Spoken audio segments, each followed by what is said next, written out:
Chapter 5. The Deplorable Word. The children were facing one another across the pillar where the bell hung, still trembling, though it no longer gave out any note. Suddenly, they heard a soft noise from the end of the room, which was still undamaged. They turned as quick as lightning to see what it was. One of the robed figures, the furthest off one of all, the woman whom Diggory thought so beautiful, was rising from its chair. When she stood up, they realized she was even taller than they had thought, and you could see at once, not only from her crown and robes, but from the flash of her eyes and the curve of her lips, that she was a great queen. She looked around the room and saw the damage and saw the children, but you could not guess from her face what she thought of either or whether she was surprised. She came forward with long, swift strides. "Who has awaked me? Who has broken the spell?" she asked. "I think it must have been me," said Diggory. "You?" said the Queen, laying her hand on his shoulder, a white, beautiful hand, but Diggory could feel that it was strong as steel pincers. "You? But you are only a child, a common child. Anyone can see at a glance that you have no drop of royal or noble blood in your veins. How did such as you dare to enter this house?" "We've come from another world, by magic," Polly said, who thought it was high time the Queen took some notice of her as well as Diggory. "Is this true?" said the Queen, still looking at Diggory and not giving Polly even a glance. "Yes, it is," said he. The Queen put her other hand under his chin and forced it up so that she could see his face better. Diggory tried to stare back, but he soon had to let his eyes drop. There was something about hers that overpowered him. After she had studied him for well over a minute, she let go of his chin and said, "You are no magician. The mark of it is not on you. You must be only the servant of a magician. It is another's magic that you have travelled here." "It was my Uncle Andrew," said Diggory. At that moment, not in the room itself, but from somewhere close, there came first a rumbling, then a creaking, then a roar of falling masonry, and the floor shook. "There is great peril here," said the Queen. "The whole place is breaking up. If we are not out of it in a few minutes, we shall be buried under the ruin." She spoke as calmly as if she'd been merely mentioning the time of day. "Come," she added, and held out a hand to each of the children. Polly, who was disliking the Queen and feeling rather sulky, would not let her hand be taken if she could have helped it. But though the Queen spoke so calmly, her movements were as quick as thought. Before Polly knew what was happening, her left hand had been caught in a hand so much larger and stronger than her own that she could do nothing about it. "This is a terrible woman," thought Polly. "She's strong enough to break my arm with one twist. And now that she's got my left hand, I can't get at my yellow ring. If I tried to stretch across and get my right hand into my left pocket, I mightn't be able to reach it before she asked what I was doing. Whatever happens, we mustn't let her know about the rings. I do hope Diggory has the sense to keep his mouth shut. I wish I could get a word with him alone." The Queen led them out of the Hall of Images into a long corridor and then through a whole maze of halls and stairs and courtyards. Again and again they heard parts of the great palace collapsing, sometimes quite close to them. Once a huge arch came thundering down only a moment after they'd passed through it. The Queen was walking quickly. The children had to trot to keep up with her, but she showed no sign of fear. Diggory thought, "She's wonderfully brave and strong. She's what I call a queen. I do hope she's going to tell us the story of this place." She did tell them certain things as they went along. "That is the door to the dungeons," she would say, or "that passage leads to the principal torture chambers," or "this was the old banqueting hall when my great-grandfather bade 700 nobles to a feast and then killed them all before they had drunk their fill, because they had rebellious thoughts. They came at last into a hall larger and loftier than any they had yet seen. From its size and from the great doors at the far end, Diggory thought that now at last they must be coming back to the main entrance. In this he was quite right. The doors were dead black, either ebony or some black material that is not found in our world. They were fastened with great bars, most of them too high to reach and all too heavy to lift. He wondered how they would get out. The Queen let go of his hand and raised her arm. She drew herself up to her full height and stood rigid. Then she said something which they couldn't understand, but it sounded horrid, and made an action as if she were throwing something toward the doors. And those high and heavy doors trembled for a second as if they were made of silk, and then crumbled away till there was nothing left of them but a heap of dust on the threshold. "Phew," whispered Diggory. "Has your master magician, your uncle, power like mine?" asked the Queen, firmly seizing Diggory's hand again.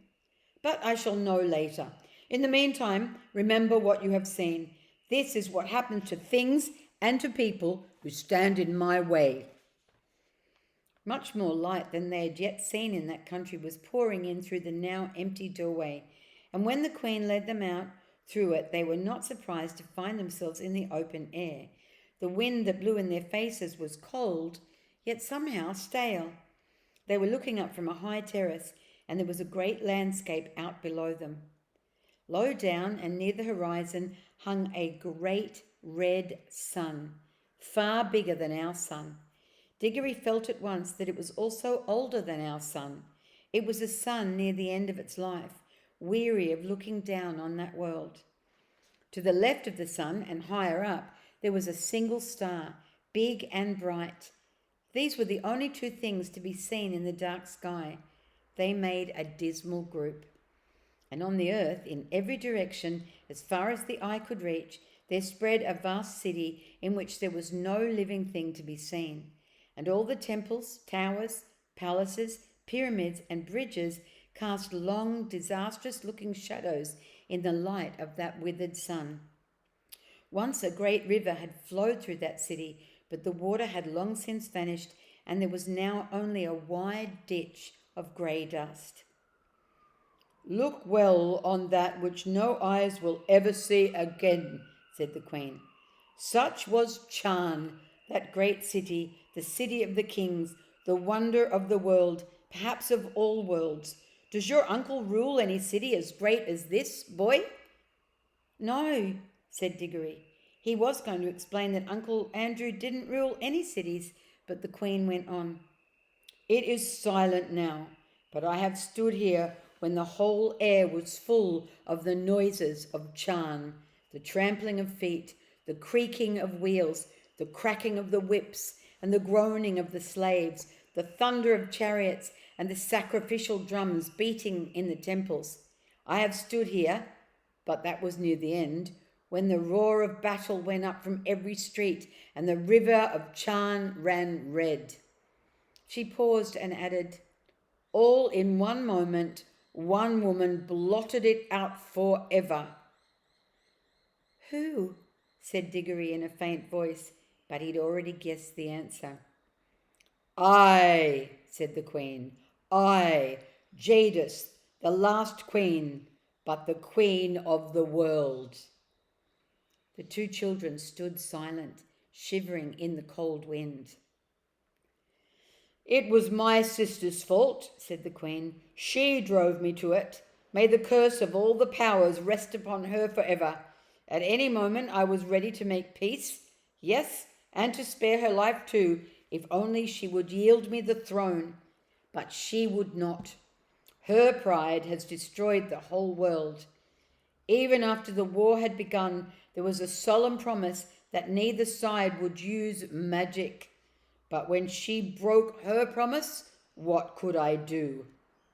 Fool! As if she did not know that I had more magic than she. She even knew that I had the secret of the deplorable word. Did she think, she was always a weakling, that I would not use it? What was it? Said Diggory. That was the secret of secrets, said Queen Jadis. It had long been known to the great kings of our race that there was a word which, if spoken with the proper ceremonies, would destroy all living things except the one who spoke it. But the ancient kings were weak and soft-hearted, and bound themselves and all who should come after them with great oaths, never even to seek after the knowledge of the word. But I learned it in a secret place, and paid a terrible price to learn it. I did not use it until she forced me to it. I fought to overcome her by every other means. I poured out the blood of my armies like water. Beast, muttered Polly. That last great battle, said the Queen, raged for 3 days here in Charn itself. For 3 days I looked down upon it from this very spot. I did not use my power till the last of my soldiers had fallen, and the accursed woman, my sister, at the head of her rebels, was halfway up these great stairs that lead up from the city to the terrace. Then I waited till we were so close that we could see one another's faces. She flashed her horrible, wicked eyes upon me and said, "Victory." "Yes," said I, "victory, but not yours." Then I spoke the deplorable word. A moment later, I was the only living thing beneath the sun. "But the people," gasped Diggory. "What people, boy?" asked the Queen.